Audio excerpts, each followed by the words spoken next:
Hi, I'm Robert Osborne. First, I have to emphasize, so there's no confusion about it, the man we've been honoring since 6 a.m. this morning is named Rex Ingram. And there were two famous Rex Ingrams in Hollywood's past. One was a director named Rex Ingram, white, born in 1892, and famed for directing Rudolph Valentino in The Four Horsemen of the Apocalypse, and also directing silent screen classics such as the 1922 The Prisoner of Zenda and 1923's Scaramouche.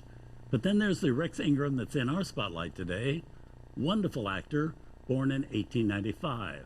African-American, educated at Northwestern University, best known for playing the giant genie in the 1940 version of The Thief of Baghdad, and for playing Jim in The Adventures of Huckleberry Finn with Mickey Rooney, both of which we just showed.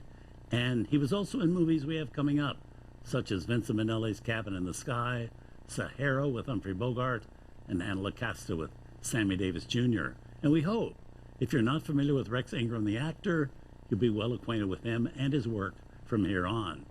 Well, after he attended military school in Chicago and graduated from medical school at Northwestern, he was actually discovered by a Hollywood talent scout while he was standing on a street corner in Los Angeles, his good looks catching the eyes of an agent, which led to Rex getting small uncredited parts in films such as Cecil B. DeMille's 1923 The Ten Commandments, and 1927's King of Kings. It was really when sound movies became part of the filmmaking process that Rex's career in Hollywood really took off. And audiences heard that distinctive and beautiful voice of his. And his voice is very much on display in our next film, one of Rex Ingram's best films, and for him a rarity, a starring role in a movie.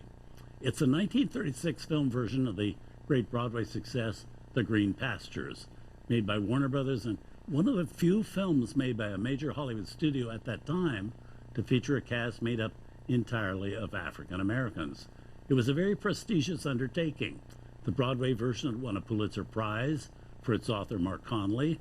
This film version sticking closely to Conley's play, in which Bible stories from the Old Testament are seen from the perspectives of some young black children in Sunday school. When this film opened in 1936, it premiered at New York's Radio City Music Hall and was very warmly embraced in most quarters. More recently, though, from a 21st century perspective, it's been attacked as a film which stereotypes the black culture. Some people say not so. We leave it to you to see what you think.